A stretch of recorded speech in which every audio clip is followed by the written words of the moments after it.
we go.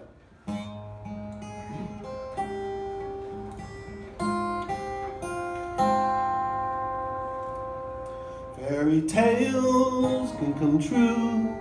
It can happen to you when you're young at heart.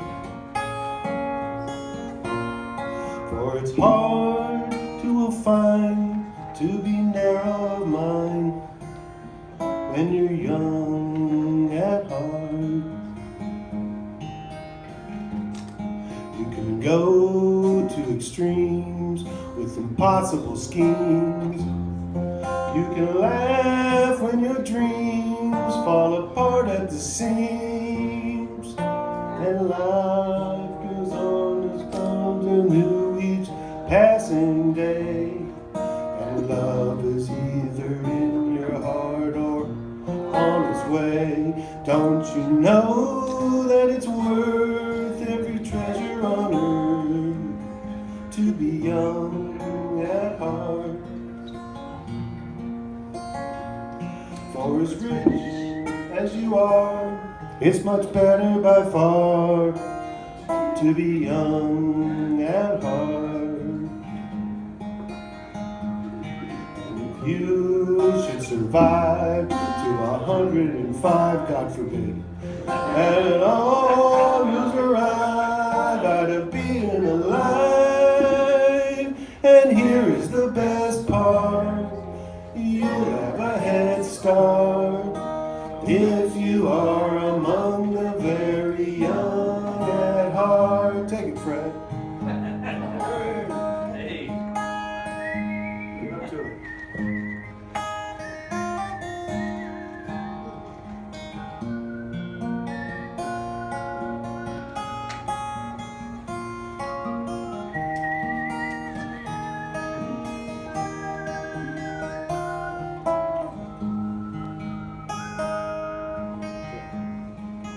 Here we go. And if you survive to 105, everybody, look at all you arrive out of being alive. And here is the best part. You have a head start if you are among the very young at heart. One more time. Here is the best part. You have a head start if you are among the very young at heart. If you are among the very young at heart.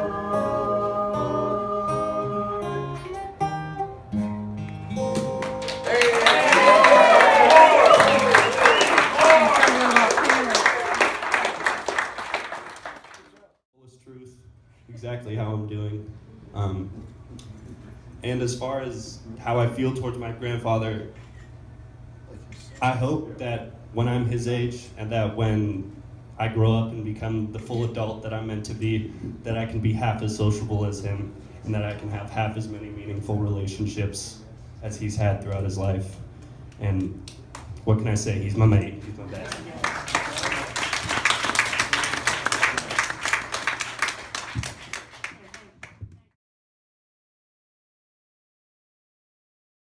Sister, my grandson, and of course, that's about it. And her, of course, her Maureen and here, you expect Dan. Anyway, I just, when you get my age, you forget things. Can't remember too much. So I jotted a few things down, and I thought maybe I better read them pretty well because I would forget otherwise. As most of you probably know, I did live through the Depression, and pretty rough. And we had rough times. My father had this little mom and pop tailor shop and had a hard time making a living. But in 1937, my mother was 5 months pregnant before she knew she was pregnant. And finally she went to the doctor and they realized that she was pregnant. And sure enough, she had this nice little baby girl, blonde, believe it or not, and it turned out fine. Another situation that happened, and this is something that's hard to believe. Anyone in the finance business could understand this. We had this St. Louis apartment, well, not apartment, just St. Louis home, 2-family. And in this year, 1937, everything happened. My father made a second mortgage loan for $700. $700. Think about that. And I'll tell you the end of that later on. But things were pretty tough. And we had a man come to the house. And of course, everybody was hungry in those days. People used to knock on doors and want food. And this one man, who apparently was a hobo, came up to my mother, knocked on the door, saw the name Mrs. somebody, Jewish, of course, and was begging for food. He said, would you have anything for me to eat? She said, do you like kugel? He said, sure. She said, well, come back tomorrow. Did he come back? I don't know, I wasn't around. And then we struggled along. I had tried to help my father in the store, but that was not my bag. In 1943, when he died, I was a senior in high school, and we didn't quite know what to do, and I had to quit. It was the third day of my senior year. So I said, well, I'm going to finish school, and my mother would sort of stay in the store when I would get back. And we had tailors that, and a lot of you, if you lived in Cincinnati, would know we had a lot of tailor shops here. And after they would get finished, some of the tailors at 4, and my mother got this letter from the building loan that they had the second mortgage with. And they said, if you will, listen to this now, if you will pay just the original mortgage, we will forget the interest on the second one, just wipe it off. I'm sorry, pay the second mortgage is $700, and we'll just forget the whole thing. And that's what she did. She paid the $700. We were able to keep the house. And then things went along pretty good. In 1954 was the day that I was very happy. I got married to Nancy. That was one of the most beautiful things that ever happened to me. And subsequently, we had 2 children, Maureen, of course, and then Dan came, Aaron came first, Dan, not quite Dan. Then Aaron got married not too long after that. But he couldn't find, he couldn't find 6 years old when I got married. Not too long after that. I was 6 years old when I got married. Well, not too long. Anyway, yeah, it was, let's see, 54 again, it was a while. I never realized that. Because I know he was so anxious to get married, he had to go to Finland to find a wife. All the way to Finland. But he found that gorgeous blonde sitting over there.